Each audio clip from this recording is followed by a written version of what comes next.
So welcome back to Route Double.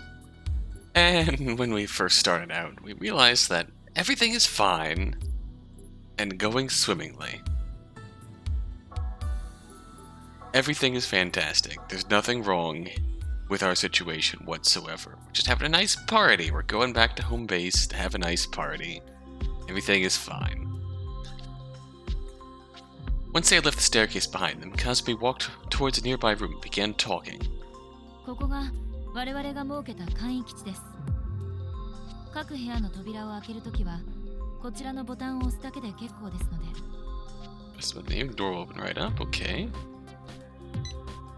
Kasumi pressed a button next to the door, causing it to open up just as she said it would. Door tutorial successful. Oh. On the other side was a small office about 9 meters long.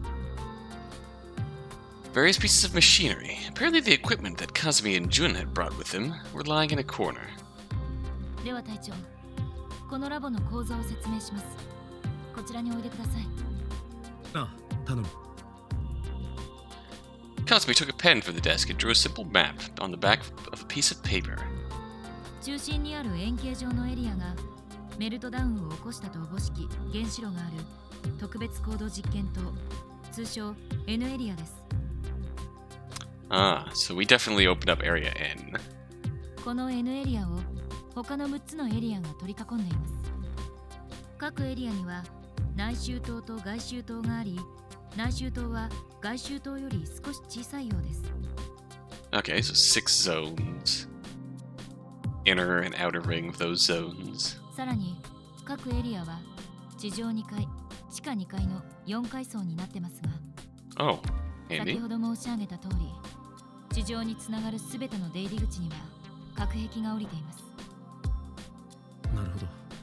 俺たちは地下1階と地下2階でしか行動できないってことだな。で、今俺たちはどこにいるんだ？それはこちらの第2エリアの内周塔、地下2階です。 Or B2, Area 2's inner ring. 隊長が倒れていたのは第1エリア内周塔のこの辺りです。隔壁が降りてから現在に至るまでの約2時間、私と森部で第1第2エリアの捜索を行いましたが、 It's a very technical drawing of the situation right there. 隊長とユーリさんの他に要救助者は発見できませんでした。無論脱出経路もです。地上に続く非常階段は各棟にありますが、すべて隔壁が降りていることを確認済み。 Which is not ideal. しかも第2エリア内周塔の1箇所を除き、階段そのものが爆発で崩れてしまっています。 Also not ideal. ってことは、他の要救助者を探すにしても、脱出の手がかりを探すにしても、次は第3エリアに行かなきゃいけないのか。いえ、それもそうはいかないのです。 Alright. なぜ？各エリアをつなぐ通路にはセキュリティゲートが設けられているのです。先ほど隊長も連絡通路を塞ぐゲートを見たでしょう。そういえばそんなのあったな。あのゲートにはロックがかかってまして、開けるためにはこのセキュリティカードが必要になります。 Kasumi took a card out of her pocket at those words. これは捜索開始当初、たまたま通路に落ちていたものです。 It was a small plastic card that had a lanyard attached to it so it could be worn around the neck. On the front was the mugshot and name of a man who appeared to work at the facility, and the words Level 2. レベル 2？ このラボは各エリアの機密性に応じてセキュリティレベルを設定しているようです。ゲートは内周塔と外周塔をつなぐ通路と各エリア間をつなぐ通路に2枚ずつあります。 Alright. レベル2のカードがあれば第2エリアまでのゲートを開けることができるのですが、第3エリアに行くにはレベル3、第4エリアに行くにはレベル4と適宜そのエリアに応じたレベルのカードが必要なのです。しかし我々は現在レベル2のセキュリティカードしか持っておりません。 Alright. じゃあ先に進めないのか？もちろんカードさえ見つかれば他のエリアへ行くことも可能なのですが。 Well, let's Resident Evil this shit and get ourselves a level 3 keycard. 散々探したんだけど見つかったのってさっきの1枚だけなんだよね。あと探してないのは隊長のポッケくらいかな。俺のポケットね。Alright. Yeah, right, like I'm gonna find a level 3 card just conveniently sitting around in my pockets. Out of that thought, Watase decided to search through his pockets and... あった。Eh, 嘘。嘘なもんか。ほら。Keiji Ukita, junior fellow. Watase took 2 cards out of his breast pocket. They read Keiji Ukita and Zenshu Kake, and they both said level 4. レベル 4？ すごいじゃん。これがあれば第4エリアまで行けるよ。Hell yeah. なぜ隊長がレベル4のカードを、それも2枚も。 Did we pick them up off of the bodies that we saw earlier in Area N? さあ、俺にもさっぱり。Thinking there might be more clues in them, Watase checked his other pockets and found another strange item in his other breast pocket. これはなんだ。シリウス製式の PDA です。我々も持っています。 PDA？ Ah, 携帯端末ね。レスキュー隊じゃなくても今時持ってない人の方が珍しいよ。機能はまずお電話と無線、それと熱源を感知するサーモグラフィー。 heat sources. Okay. どうやって使うんだ。使用法はこのタッチパネルを Push buttons. Watase tried tapping the screen as he listened to Kazumi's instructions. Oh, when he did, the screen filled with the primary colors red, blue, and yellow. 赤いところが熱を持っているってことか。簡易なものですが状況によっては便利です。なるほど。で、もちろんデータの持ち運びなんかもできるんだけど、なんかデータ入ってない？どうだろう。 Let's see. Watase tried just pressing anything that looked potentially helpful. Delete. But it didn't look like he'd be able to access any of the data folders. They were all locked with a password. パスワード Another だって mystery. 誰か知らないか。当然ながら存じません。ちなみに電話機能は地下では使えないよ。無線も現在すごく精度が落ちてるし。 Oh darn. さっきも言ってたな。 Despite that, Watase decided to try and use the phone function. First attempted to call Dojima, the coworker that Kazumi had mentioned earlier. All he heard was the sound of a dead dial tone. Next tried to use the radio function to contact Hiyama, his other coworker. All he heard this time was static. It was the same with every other number and frequency he tried to contact. くそ、ほとんど役立たずじゃねえか。せめてパスワードが分かれば何か手がかりになるかもしれないのにな。適当に思いついた単語でも入力してみれば？ It's right then that Yuri timidly spoke up. やめた方がいいと思います。 What? Why? どうしてそう思うの？大事な PDA だから万が一壊れたら大変だし。 Okay, that's fair. そうだな。I mean, are we really gonna break it by punching in random passwords? ところ What で、立花たちが持ち込んだ備品はどんなものがあるんだ。 Why does they put the PDA away? ああ、それも覚えてないんだよね。じゃあ時間ないから手短に説明するよ。すまない、頼む。Jun nodded and pointed to the equipment lying in the corner. まずこれがさっき投与した AD。 Ah, yes. 60分の間放射線被曝を予防する薬だよ。今の俺たちの生命線か。そういうこと。支給されたものプラス施設内にあったものをかき集めてやっと7本。施設内にも AD があるってことか。Oh, yep, 7 AD. 有事の際に備えて箱に入った AD がいくつか保管されてるらしいんだよ。 Makes sense. Emergency don't die. Capsules. でも第1第2エリアの AD はほとんど消失しちゃったみたい。 Ah, that's not ideal. 4人に対し残り7本ということはこのままじゃ2時間も持たないってことか。もっと数があった方が安心だね。それも今後探していこう。次にこれ、放射線計測器プロキオン、いわゆるガイガーカウンターの最新版。この小さな機体で1万5000ミリシーベルトまでの放射線量を計測数値化できるんだ。 Ah, これと AD はラボの関係者から支給されたもの。これがあったから助かってるようなものだよ。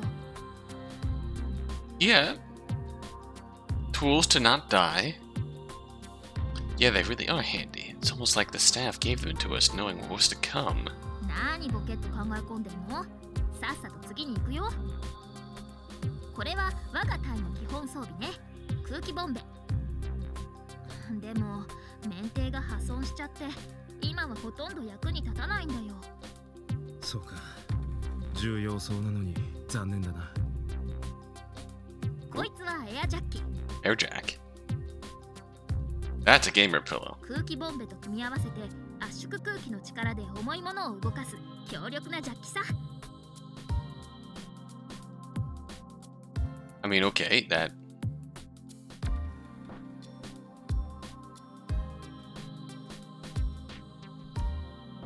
Okay, I feel like, yeah, the hose plugs into the air tank, inflates the pillow, and lifts the thing up.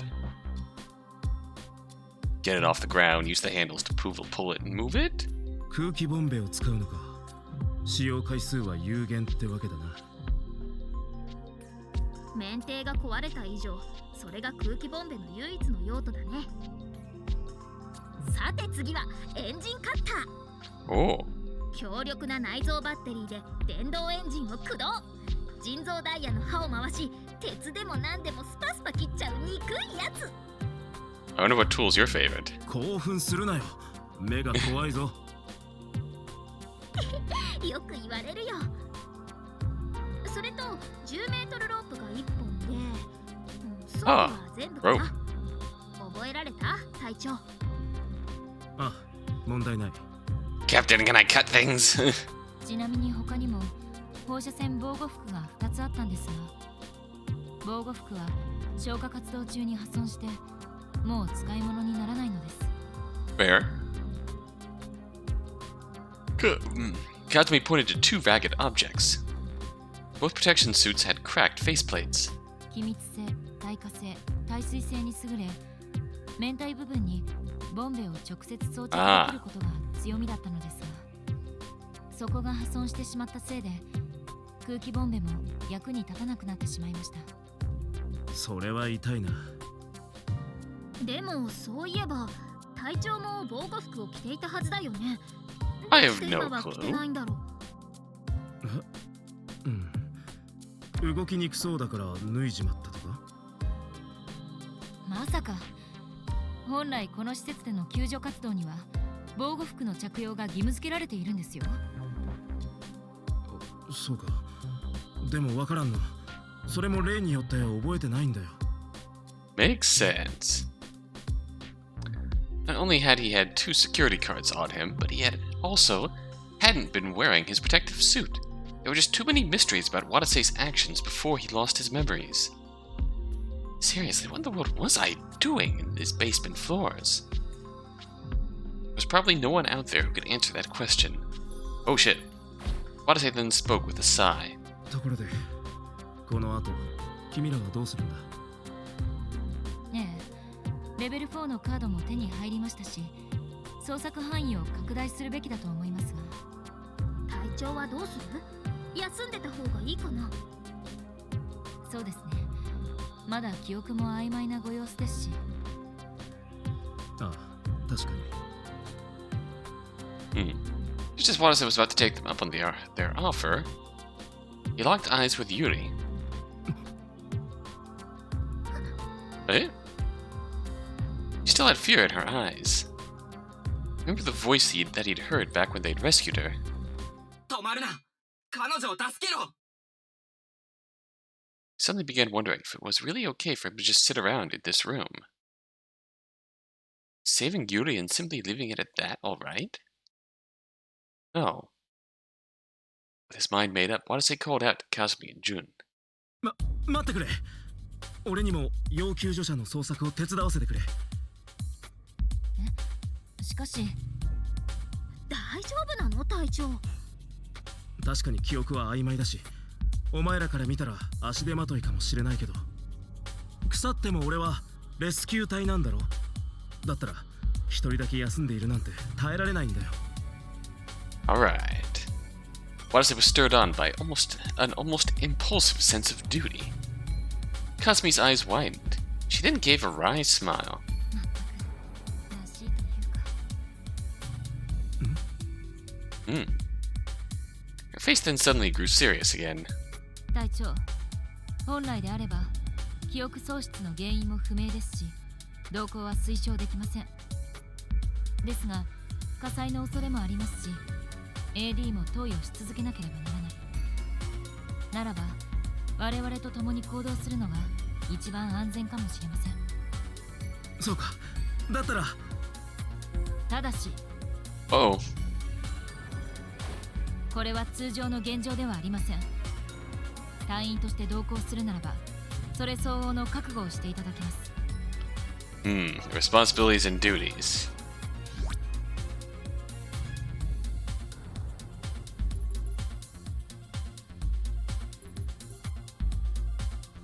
You know what? Okay. Yeah.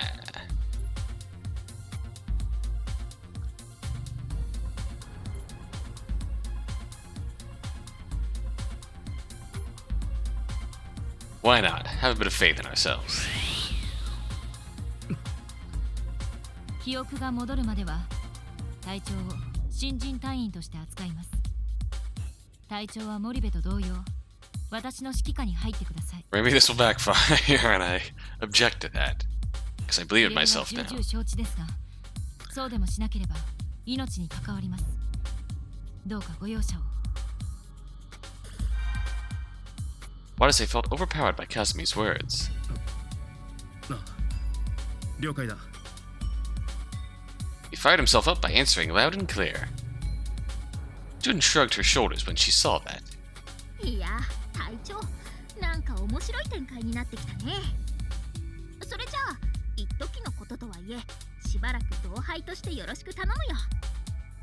Alright, そうだな。こちらこそよろしくな。 let's do そ this. れではしばらくご辛抱を。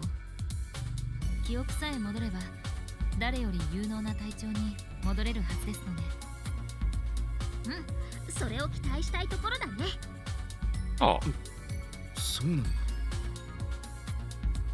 his old self must have been someone amazing if Kazumi and Jun were counting on him so much. So I have to live up to their expectations as soon as possible. That thought in mind, Watase turned to Yuri. 有利はどうする？ここで休んでいるか？ A look of hesitation briefly flashed by Yuri's face after she heard that question. She answered quickly.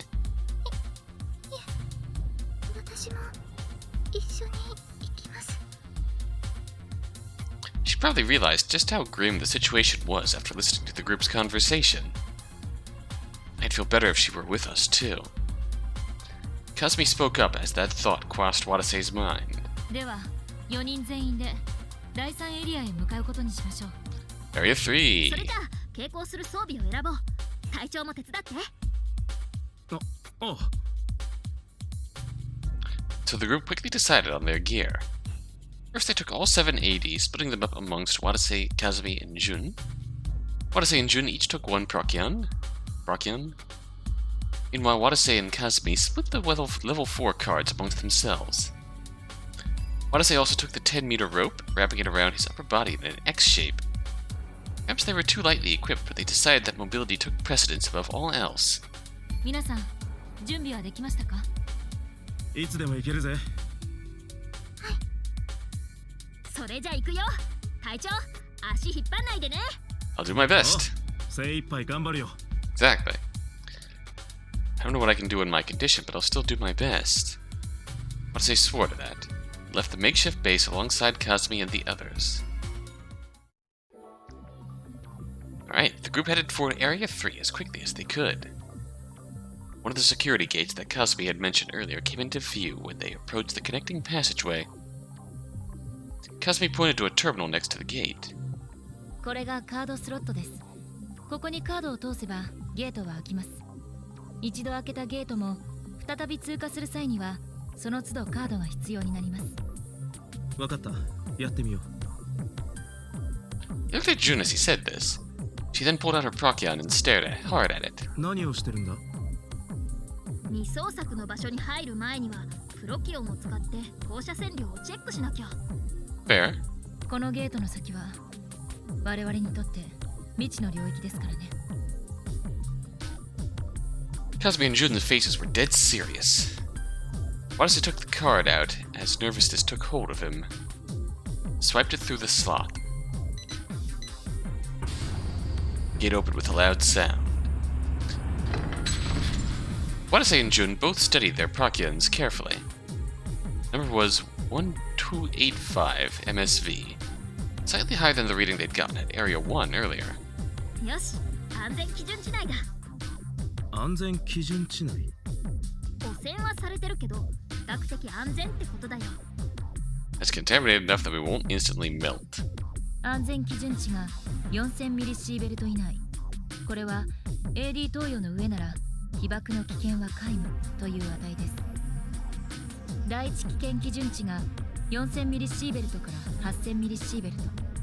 これは AD 投与の上でも長時間の被爆は望ましくない。 So 4000 is the standard.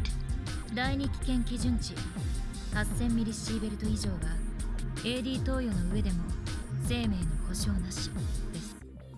要するに4000ミリシーベルト以内なら AD があれば大丈夫。4000ミリシーベルトを超えたら AD があってもちょっとやばい。8000ミリシーベルトを超えたら AD があっても死にかねないってわけか。ええ、危険基準値を超えた汚染区域ではプロキオンが警告音を発します。 Ah. 万が一警告音が鳴ったら速やかにその場を離れてください。わかった。 That's what everyone in the comments section in part 1 meant when they mentioned that we'd learn to fear the sound of Geiger counters. Group passed through the gate as they talked. Oh. Further they walked down the connecting passageway, the worse the damage got. Walls had been burned to hell and back, and the ceiling was damaged too. ひでえな。ここでも爆発が起きたようですね。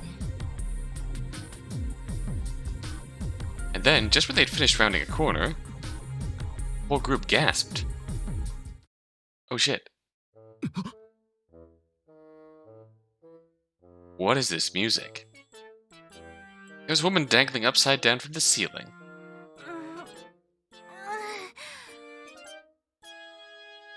Like she was sticking her lower torso into the air duct. これは一体。シュールな光景。 Ah. As Kazumi and Jun stared in utter disbelief, the woman's eyes widened in shock. Hello. あ、俺たちはレスキュー隊のものだが。 Are you okay? レスキュー隊ちょうどよかった。出られなくなっちゃったの。引っ張ってちょうだい。わかった。 Sure. 森部、エアダクト直下で待機。この方が頭から落下しないように。了解。それじゃ、せーの。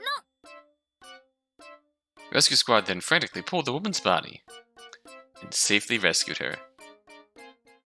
Rescue success! 助かったわ。 The woman, now standing upright on the floor, said this with a bit of embarrassment in her voice. It seemed that she was also a survivor. しかし、何やってたんだ、あんた。あれよあれ。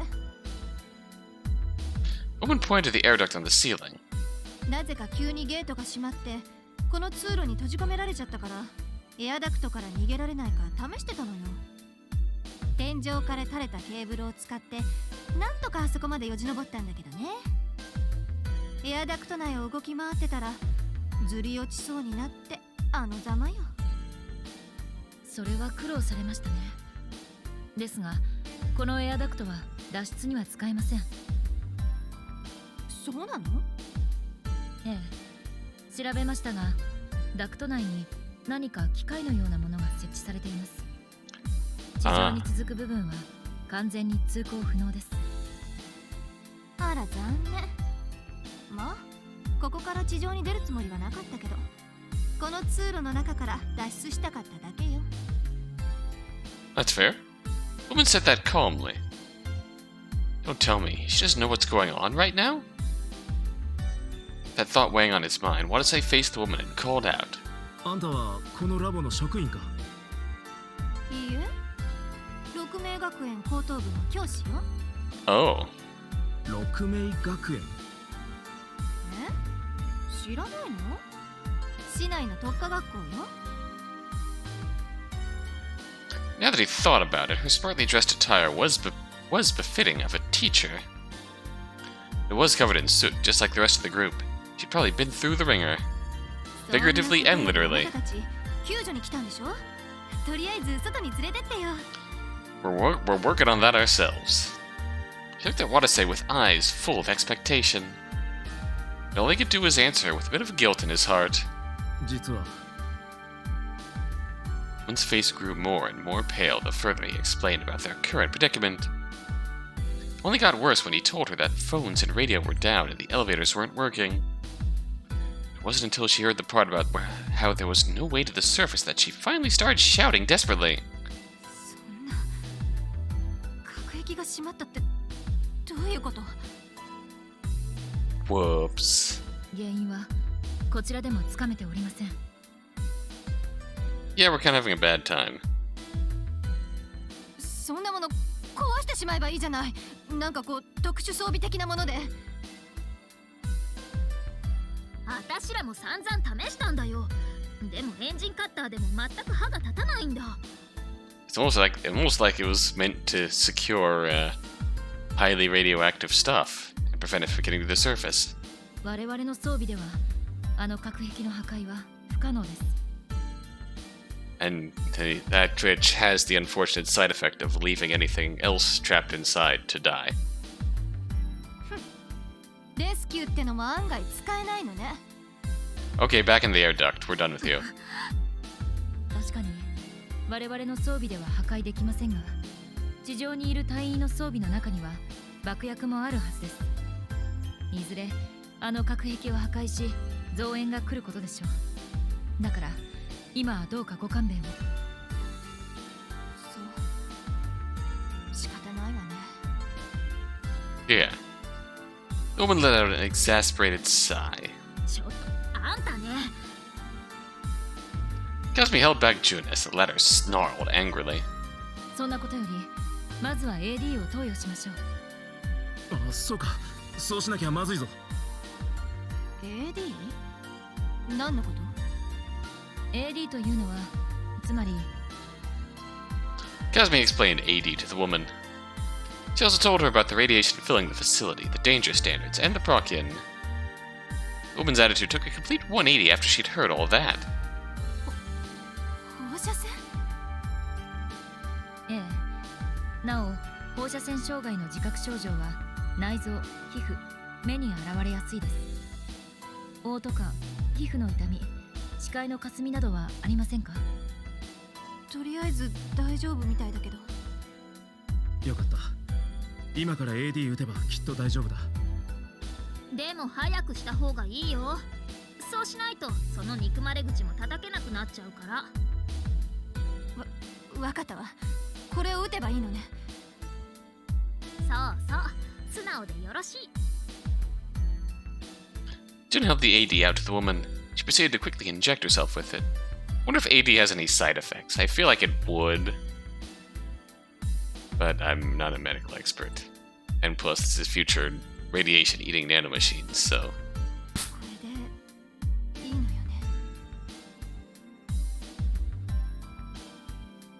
was now a lot calmer and quieter, showing no signs of the hysterical woman that had been yelling at them just a few moments ago.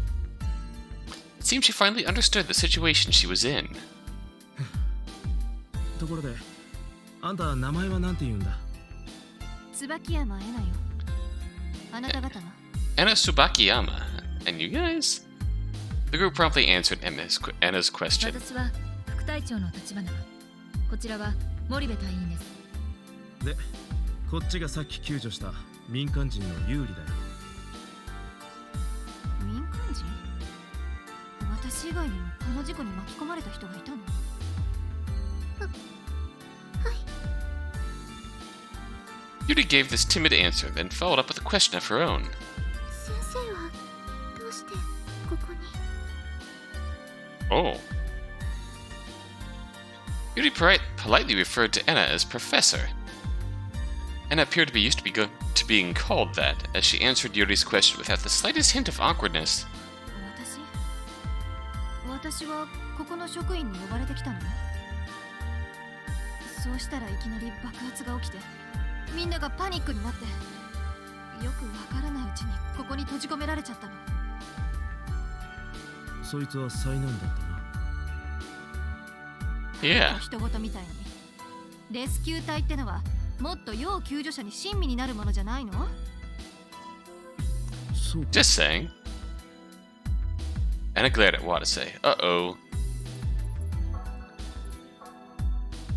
そういえば、あなただけまだ名乗ってないわね。あなたは何？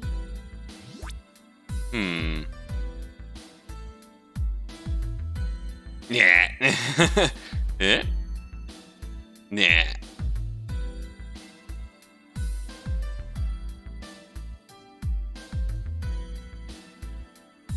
Let's... No, you're not getting a very high score in my book. What do we start with here?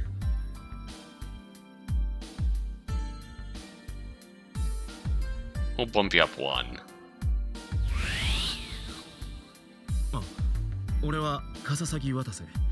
一応この隊の隊長だ。隊長さんなの？一応ってなんだか頼りなさそうだけど。そう突っかからないでくれ。こんな状況じゃイライラするのもわかるがな。何？やっぱりあなた一言じゃない。Watase Winston shut his mouth as Anna nagged him again. Still, isn't it a bit odd for a high school teacher to be at a place like this? Watase quietly stared at Anna's face. Yeah, I'm happy with that. I feel like that was a fair response. 何？隊長さん。私の顔に何かついてる？ああ、いや、別にそういうわけじゃないんだが。Kasumi spoke up as Watase awkwardly tried to cover for himself. それでは先に進みましょう。他にも要救助者がいるかもしれません。 Yes, thank you, Kasumi. The group started walking again at that suggestion. There's a security gate at the end of the passageway, but a swipe of the security card quickly took care of it.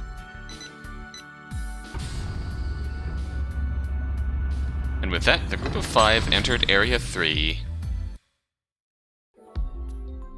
Area 3, Inner Ring, B2. This area was considerably different from all the other floors. The walls were made of unfaced concrete, and the ceiling's steel frame and cables were completely exposed. Watase checked his Procyon to find that the display read 1381 MSV. よし、ここも安全みたいだな。 Milliciville, I believe? 安全ね。本来なら異常な線量なんでしょうけど。AD がある限りは大丈夫ってことだよ。それにこのエリアは幸い火の気もなさそうだし。The moment Jun said that. この映像はなんで彼らが Oh. The group heard a voice coming from somewhere. 人がいるみたいですね。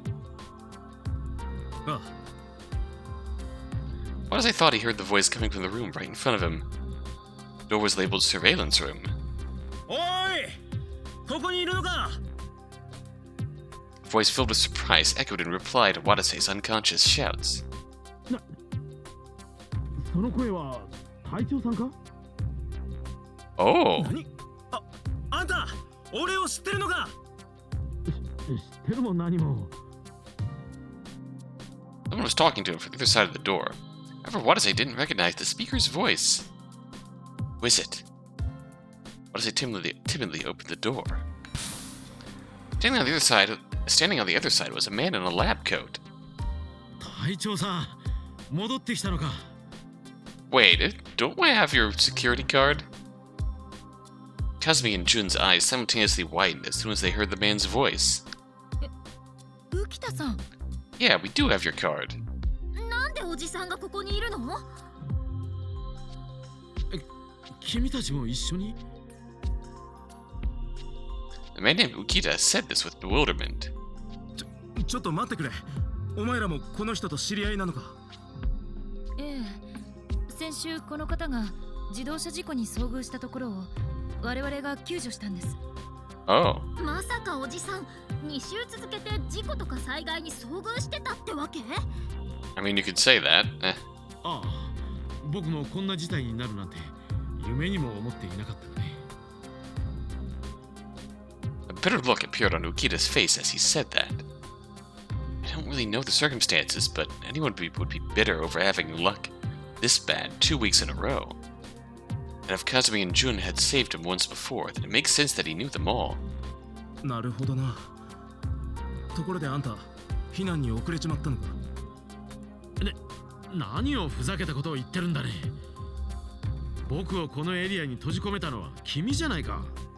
What? Watase froze in confusion at the angry look that suddenly appeared on the man's face. ちょっと待ってくれ。詳しい事情を教えてくれないか？君が一番よく知ってるんじゃないのかね。 Hey now. それがその Long story. 実は少し前に頭を強く打ったらしく、記憶が混濁してるんだ。記憶が混濁してるだとUkita wasn't the only one to react to Watase's explanation. ちょっと聞いてないわよ。まさか記憶喪失ってやつ？映画じゃあるまいし、そんなことってあるの？いや、二人が信じられないのもわかるが。映画などに出てくる長期的な記憶喪失は極めて稀ですが、短期的な記憶の混濁ならば起こり得ないことではありません。 Kazumi came to Watase's defense at the perfect time. Ukita spent a long moment looking doubtfully at Watase, but eventually came to a decision and spoke. わかったよ。ここは信じるとしようじゃないか。ありがとう。あんたは？あ、僕は浮田刑事。見ての通り、このラボの研究員だ。Keiji Ukita? Name sounded familiar to Watase. Thought his memories were coming back for a moment, but that wasn't the case. He'd seen the words Keiji Ukita after he'd woken up. Was the name that had been written on one of the cards he found earlier. じゃあ、このカード、あんたの持ち物か？あ、やはり君が持っていたのか。Ukita swiped the card out of Watase's hands. あのよ、浮田さん。どうして俺はあんたからカードを奪ったんだっけ？ That would explain it. なんだか妙な質問だが、まあいい。さて、どう説明したものやら。Ukita thought for a bit before he began to talk. 僕は同僚たちが全員避難する中、なんとかこの事態を収拾しようと思ったんだ。それがここの職員の責務だと思ってね。 Fair. だがまるでうまくいかず、まごまごしているうちにケース N が発令されて、愕然としていたところ隊長さんに会ったんだ。今から2時間くらい前のことかな。隊長はその時何と言っていましたか？俺が出口を探してくる。だが火災が激しくて危険だから、あんたはこの部屋で待機しているようにと言われたよ。でも僕はそれを聞き入れなかった。パニックになって暴れてしまったのさ。だから隊長さんは僕からカードを取り上げたんだ。僕が勝手に移動しないようにと。Oh. まあ僕を案じてのことだったとは思うが、あまりに一方的だったものでね。それで僕は腹を立てていたんだよ。Okay, that actually sounds somewhat reasonable. You stay here and I'll come back for you. うわあ、隊長ってば融通の利かないとこあるからな。そうだったのか。それはすまないことをした。おそらくすぐ戻ってくるつもりだったんだろうが。いや、もういいんだ。ところで、そちらの女性たちはKita glanced at Enna and Yuri as he asked this. 私は椿山エナ。この施設に呼ばれてやってきた高校教師よ。私、ユーリ、ラボの研究員の家族です。教師に家族か。だが妙だな。この施設は警備が厳重で、そうそう地下フロアまでは入れないようになっているはずなんだがね。そうなのか。どういうことだ、二人とも。Anna grew exasperated at the rest of the group's confusion. そんなのこっちが聞きたいわよ。なんで早朝から呼び出されたのかもわからないんだもの。横柄な職員の人に地下に通された直後、例の爆発が起きて、わけわかんないうちに閉じ込められたの。That seems awfully suspicious if true. 職員？野島さんとか言ったかしら。あの人、ここで待ってなさいとか言って、さっさとどこかに行っちゃったわ。まったく冗談じゃないわよ。そう、私もそんな感じです。Ooh, Kita.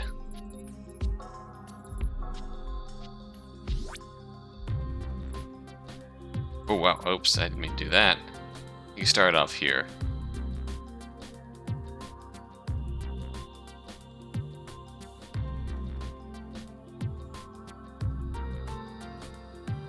You know what? I feel bad for I'm playing this in character. I feel bad for stealing his card. I'm gonna trend positive. なんか昨日の夜遅くお迎えが来て地下フロアに泊まるように言われて。 Oh no, that seems suspicious. 寝て起きたらこんなことになっていて、お母さんもいないし、私。何よ。だったら私たちは巻き込まれた被害者じゃない。あれこれ詮索される言われなんてないわよ。そうか。それはすまない。Kita seemed to be pondering something as he said that. どうした、浮田さん。何か気になることでもあるのか。いや別に。何よ。言いたいことがあるならはっきり言ったらどうなの？だから何でもないと言ってるだろう。It looked like an argument was about to break out, but Watase quickly stepped in. まあまあ、そんなに突っかかるんじゃないよ、先生。Oh. Oh, that's what that did. ところで浮田さん、AD は投与してるのかい？あ、AD か。隊長さんにもらったのを投与していたが、もうすべて使い切ってしまった。最後に投与したのは1時間近く前だ。As expected, a researcher like Ukita knew all about AD. なら、これを使ってくれ。Watase handed Ukita an AD. The latter practically snatched it out of his hands and injected himself with it. I feel like I made a bad choice by trusting him. Getting short on these things. Ukita threw aside the empty AD ampule as anxiety began warming its way into Watase's mind.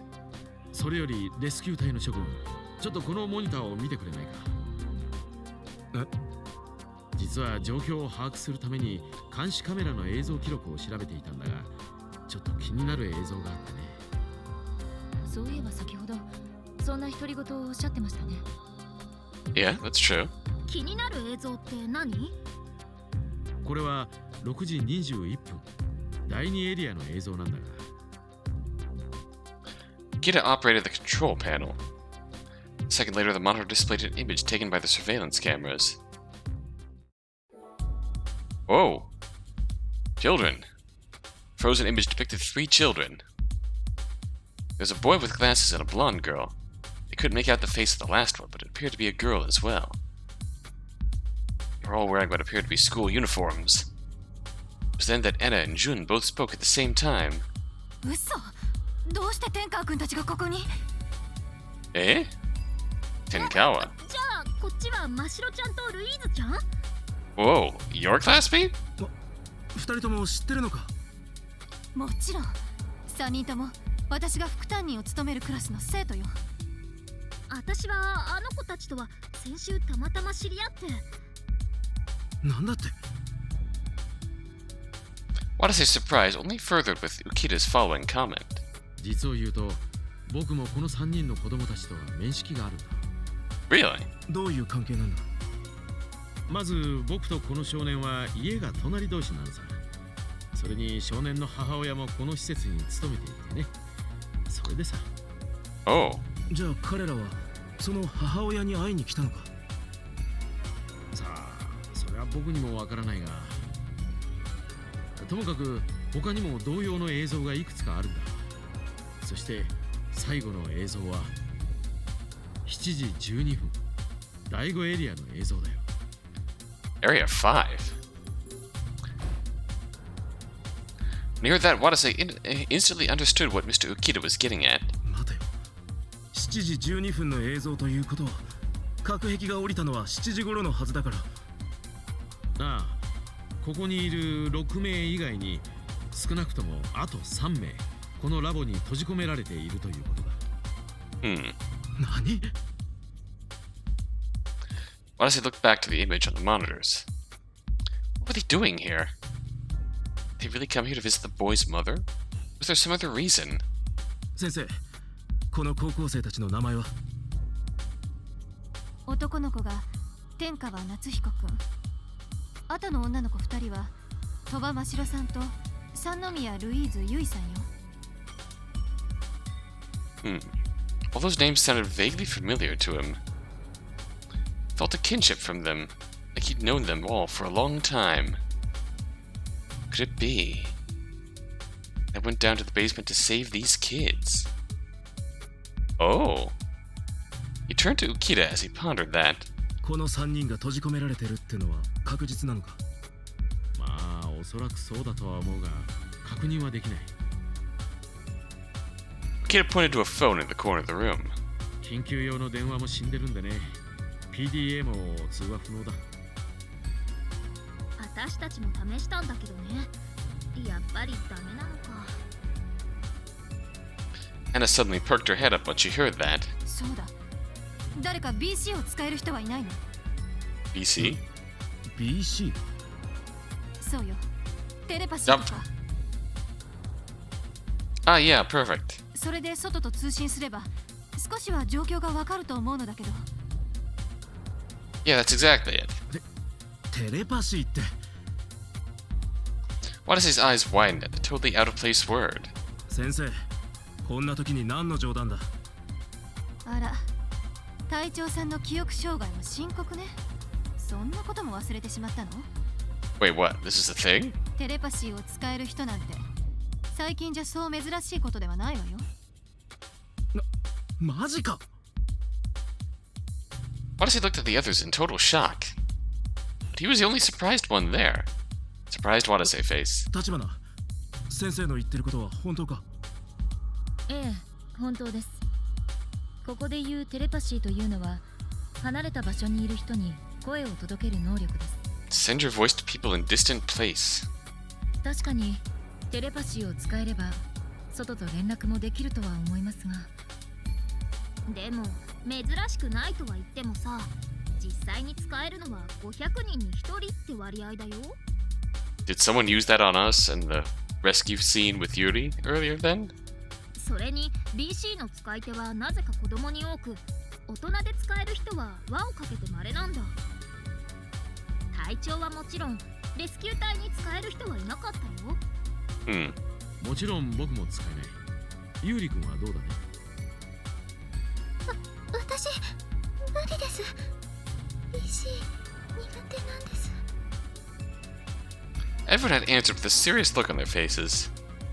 It was still hard for him to believe, but after seeing the reactions, it seemed Watase had no choice but to accept it as the truth. 本当なんだな。じゃあ他の超能力を使える人はいるのか。例えばあれだ、瞬間移動とか念力とか。Ah, できるわけないでしょ。そういうのはオカルトの領域だわ。テレパシーはオカルトじゃないのかよ。BC は科学的に存在が立証された能力よ。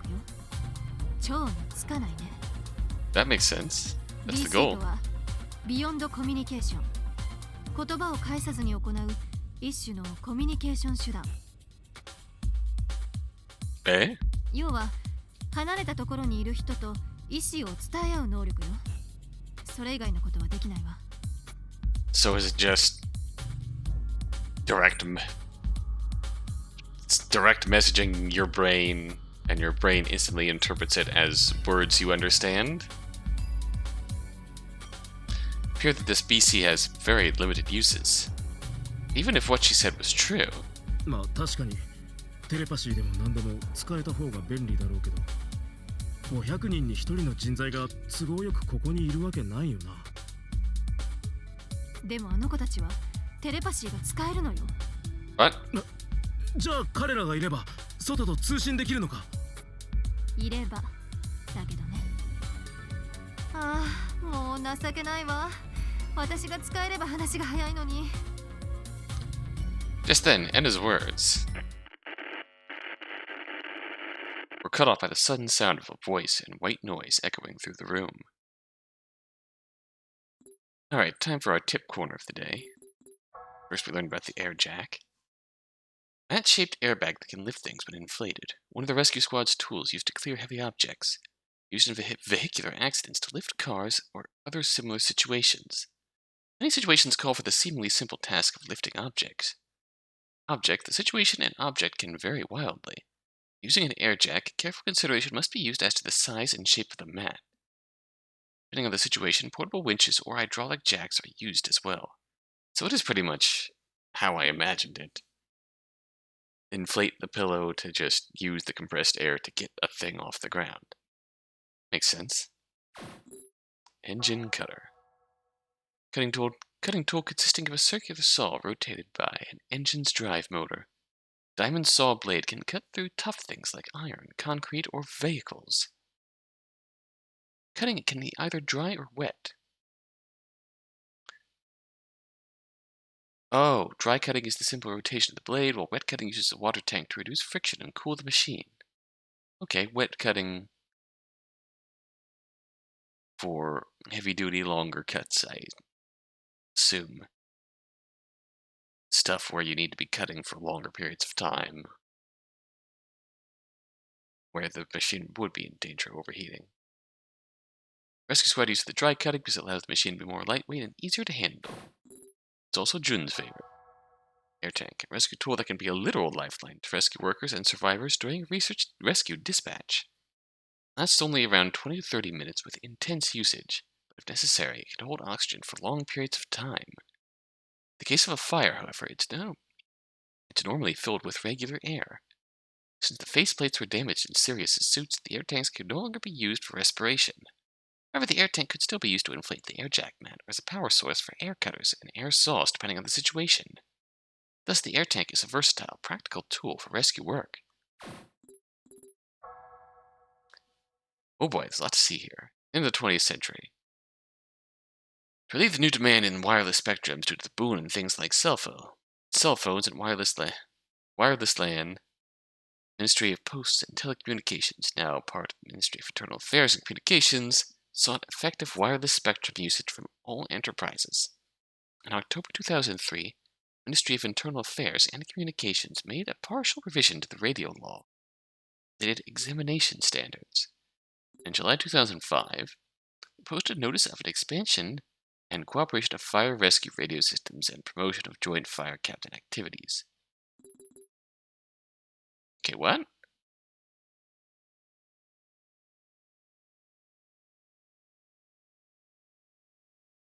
Okay, the similar governing bodies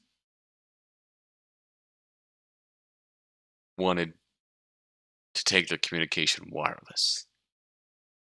I feel like that's the summary of the first bit that I read.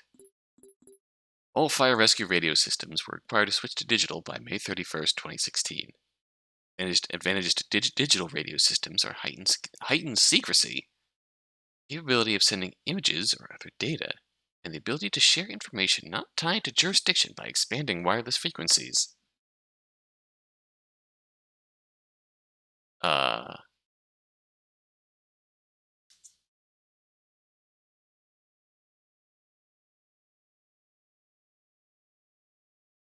I mean, okay. I can think of easier ways of doing that, but I guess for a lightweight wireless device, that works. All right. I'm just gonna let that one. I'm just gonna let that one drop because I'm thinking expanding wireless frequencies.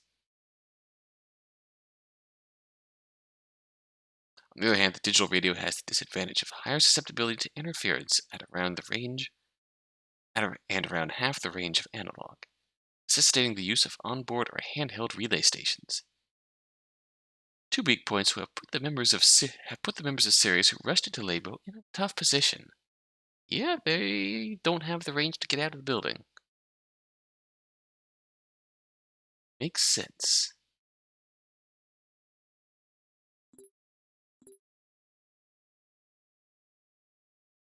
Ability to share information not tied to expanding wireless frequencies.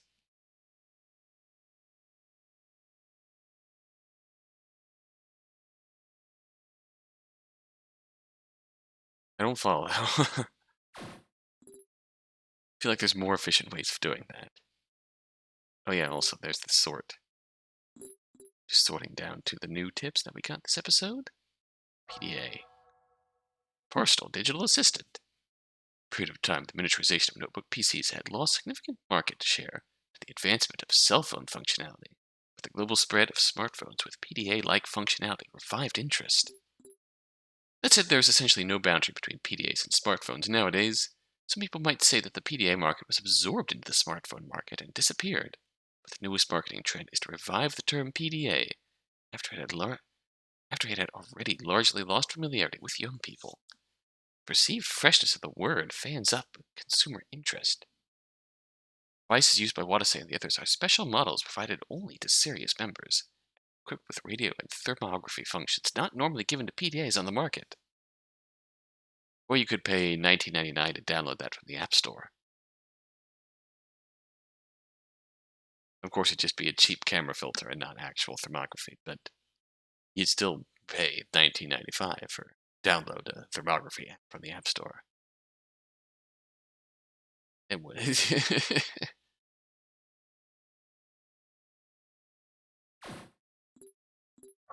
But yeah, I feel like that's peak marketing. PDA has died, been absorbed into the smartphone market. What can we do to freshen up our new things? It's a PDA. It's different from your smartphone.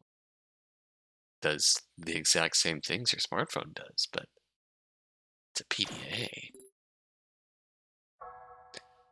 Radiation protection suit. Hey, there's that screenshot from the beginning of the game. Special protective clothing used when working in environments at risk of radiation.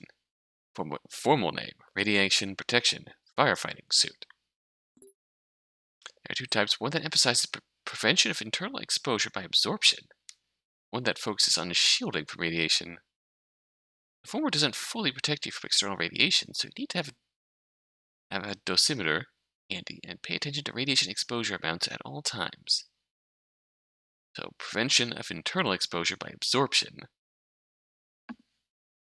I'm guessing material on the outside sort of absorbs radiation when it's hit with it. But being exposed to radiation for too long while absorbing it puts you at risk. The other's just heavy and shieldy. The latter uses lead, other dense metals to shield from radiation, and thus is quite heavy. Thus, careful consideration must be used to choose the best suit for the job. Some protection suits have an inner and outer layer with both sets of properties. Both sorts of suits are weak against water, so when there is danger of getting wet, protective hooded anorak suit is worn on top of the protection suit. Protection suits used by Sirius are prepared with the assumption that they will be used in a nuclear disaster, and thus have both aforementioned properties, as well as fire resistance, water resistance, and secrecy. Come equipped with stealth functions? I mean, sure. Alright, so when we return, we'll see who's calling.